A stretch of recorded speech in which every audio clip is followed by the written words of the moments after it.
I am both very excited and happy to announce the official launch of the SUMO Stove expansion system. This new SUMO system is an absolute game changer for the 5-inch Firebox stove. Not only does it expand your work area, because now you can set up a workstation on both sides of your Firebox stove, but it also changes how you use your Firebox stove. You can now produce hot coals in your center area, harvest those hot coals to use them on both side workstations, and then you have a perfect place for grilling, for baking, a warming station, and you can also use the space underneath the main part of your stove to broil. It gives you so much versatility that you're going to absolutely have a ball using your new SUMO system with your original 5-inch Firebox stove. I'm going to give you tips and tricks and pointers, things I've learned as I've been experimenting that will help you get the most of your new SUMO system upgrade. Almost all of the parts of the SUMO system have more than one use. This lid for the hard case is also a heat shield. The bottom portion is made out of thicker material so that it can be used as a griddle. But let me show you how I have things arranged in here. We've got the 5-inch Firebox, and I have the SUMO stands crossed and in the bottom of the SUMO case. Now, this bigger V area is a great place to put your hinge here on the back of your 5-inch Firebox stove. Just makes everything fit in there in a nice, neat, organized way. Let's go ahead and take the stove out. I'm going to go ahead and open the stove up. We'll just set the stove up here real quick, and I just want to give you some tips about putting your SUMO brackets in position. So first you'll have to get your T bracket lined up with your slot, and then that will slide there. Now this whole piece of material needs to flex upwards in order for the T bracket to rotate. So if you push upwards while rotating, it just makes it a little bit easier to get that T bracket rotated around. Because of that spring tension, like I say, because that does have to spring upwards, that keeps it nice and snug. It's actually a very good system. Your heat shield slides down below, and it offers additional protection to the surface that your stove is on. This area below the main burn chamber of your stove can be used for broiling. If you leave your ash pan out, you have plenty of room for a thick cut steak, or you can put your ash pan in upside down. You slide it in, and then you push it down, and then that gives you the perfect place to slide a piece of toast or an English muffin. Ooh, that looks nice. Perfect. So you have two height positions for broiling. Good morning. We had a big windstorm come into town, so I had to move into the warehouse. It's about 4:30 this morning. I've got a lot of stuff to cover, so I'm going to get to work. When I did my initial test on broiling, I had some hot coals fall through onto my food. What I found to remedy that problem was to put the adjustable fire grate down in the bottom right on top of your regular fire grate. And that seems to work great. When I did toast my English muffins, they came out with no ash, no hot coals. They were perfectly clean.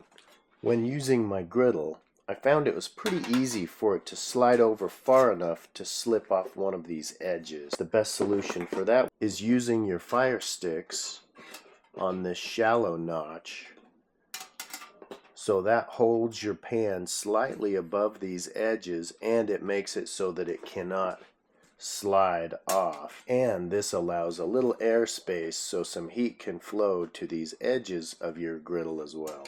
When it comes to using your sidecar coal tray, I had assumed that they would all fit in a similar way, but I decided I better test it out, and boy, I'm sure glad that I did, because I found that there's a different fit on almost all the stoves. This is a made in USA brand new stainless steel stove, and you can see it fits in there really easily. But if you go in on this side, you have to flex it just a little bit to get it all the way in. So the moral of the story is you need to get things set up before you start your fire. Here's an older stove. I think this one is imported. In fact, I know it is. And it doesn't go in either side real easily. You have to put one side in, flex it just a little bit, and then push it in. You do want to set your coal trays up before you start your fire, because once everything's hot, you're not going to be able to get this stuff into position.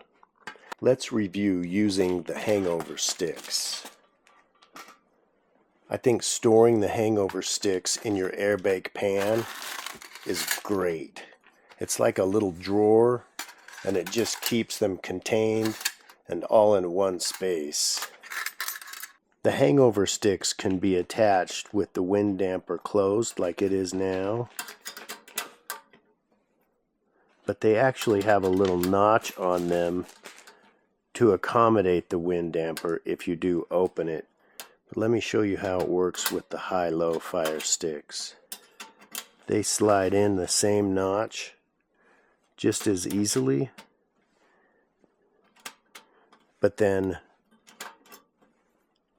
you can also put them in with your wind damper open. There's a little half moon cutout, and that's to accommodate this wind damper. So you go in and then you can slide it down, so that way you can have your wind damper open with these high-low fire sticks in their high position. You just have to remember that you need to use that little half moon cutout. Now you can also put these in.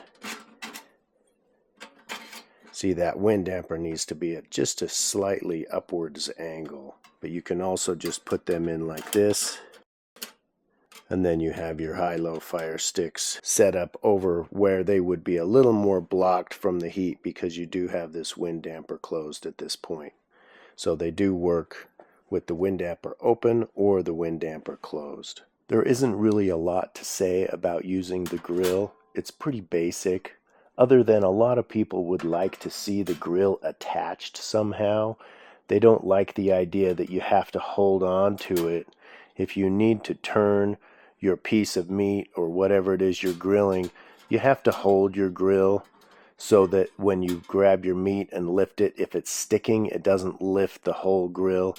This is a titanium grill and it's very lightweight, but I need to remind people that the whole system is relatively lightweight, and if it were attached, there would be a possibility that you could lift, the whole system. And having it loose like this makes it so you can move it to different heat zones depending upon the progress of your project. And one thing that you may be able to do, depending upon how tightly your ash pan fits, is you may be able to remove your ash pan and then slide your grill in. You would want to have your meat at the end of your grill, but you could slide it in under your broiler, let it broil for a few minutes, and then pull it out, and then maybe you set it up somewhere where it finishes at a much lower temperature. But having the grill be loose makes it so you have options. Let's set up the oven. When you get your windscreen, you'll need to divide it up into 3 pieces. It does come with a little carry case, which is nice. But what you'll need to do is divide out 4 sections, and then you use this removable pin to push the pin out.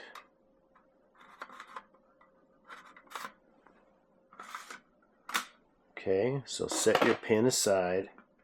Then you have a section of 4 segments, and then I'm going to do another one that is 6 segments. Slide that hinge pin out, and then you have this extra piece that you can add to another windscreen if you would like. Let's put our air bake pan into its position. The air bake pan is a game changer for this oven system. When you put your 4 panels of windscreen into its position, you want to have this hinge curl on the back side. You don't want it bumping inwards, you want it bumping outwards. You need to have about 1/4 of an inch of an air gap. I would say a minimum of 1/4 of an inch air gap behind your air bake pan. That will allow the heat to flow upwards and then around and over the top. Let's put our section of 6 segments into its position, and this needs to be oriented the same way. You want your hinge curl to be bumping outwards, not inwards.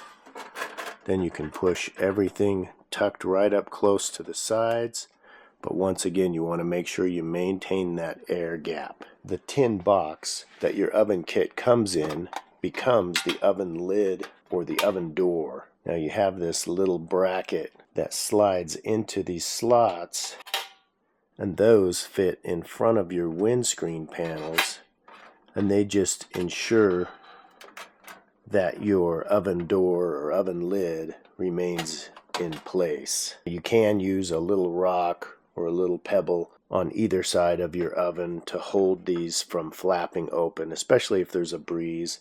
Then you can also put a rock back in the back. This is the higher oven position, so this would be the right height for dinner rolls, biscuits, or cinnamon rolls.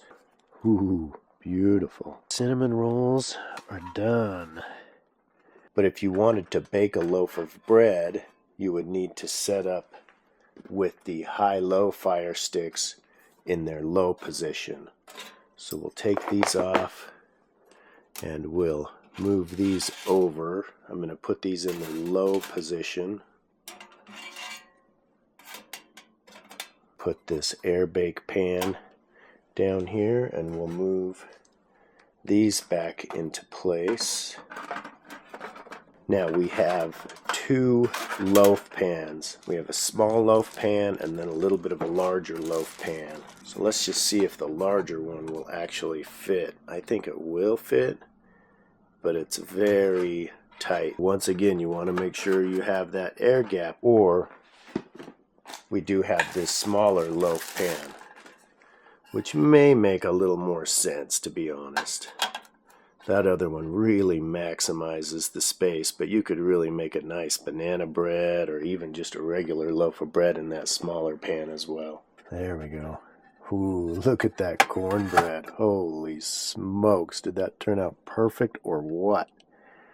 Alright, when it comes to coal production and having coals that you can harvest to put into your coal trays, I used to think of it as a continuous, like you would be producing hot coals continuously, but that doesn't really work, because what happens is the coals get smaller and smaller, and if they get too small, they're really not very usable. So I've changed my thinking into more of batches of hot coals. So I would build up your fire pretty big, let it burn to hot coals. As soon as that flame is about to go out, start harvesting the coals while they're at their biggest size, and then don't use all the coals, leave a little bit in the bottom so that you can stoke up another batch of coals.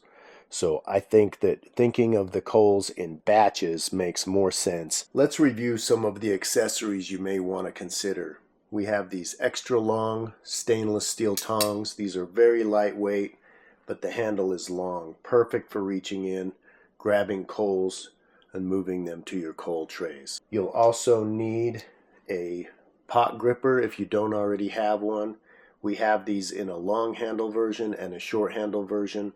Honestly, I only use the long handle version myself, but this is what you'll need to handle your griddle. Your hard case SUMO accessory kit will come in a cotton ditty bag, which makes sense. You know, you're using the bottom as a griddle. It's going to get a little bit messy. I do recommend that when you're finished using your griddle, that you just wipe the bottom down with a paper towel, and that will get rid of all of the loose soot, the messiest stuff. But then the whole thing can slide into your cotton ditty bag. Now we do have a premium leather bag, so once again this cotton ditty bag will come with it, but we do have a really nice premium top grain leather vertical case for your SUMO accessory kit. And that slides in. Your regular Firebox cases, they won't fit this new hard case. In fact, I'm not sure how well this is going to fit with this cotton bag. We kind of designed it to work without the cotton bag, but I just realized somebody might really like having it in the cotton bag just to keep their leather case nice, because these leather cases are just so beautiful. And this leather case is brand new. It's very stiff. It hasn't been broken in at all. Yeah, it's very thick, very sturdy, beautiful leather. But you can see that leather case is just very handsome, very nice. Would make a very nice gift for somebody. Last but not least, if you want to use the broiler, you'll want to have a adjustable fire grate. If you don't already have one, make sure you pick up one of these. This will block the hot coals from dropping in on your food when you're broiling down underneath. The last accessory that I can think of that you may want to consider would be this table. This is a very nice platform for using the SUMO system. Let's turn the whole thing over. And I'm just going to fold these legs.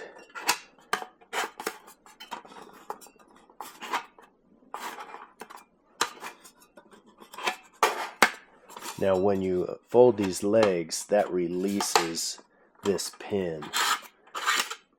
So there's 2 pins, and then the slats slide into the legs, just like that. So it stores away very compactly, and then it does have a carry bag that comes with it. Very nice 500 weight abrasion resistant nylon. And then there is a bag for your pins to fit into as well.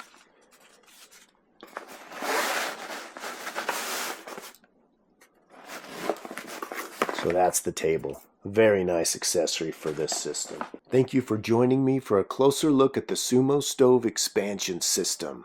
Now this system is brand new even for me, so I really look forward to hearing your feedback as you get out there and go on your adventures with your SUMO system, even if those adventures are just in the backyard. Have fun cooking on your new SUMO stove system from Firebox Stove. Thank you, everybody. Bye-bye.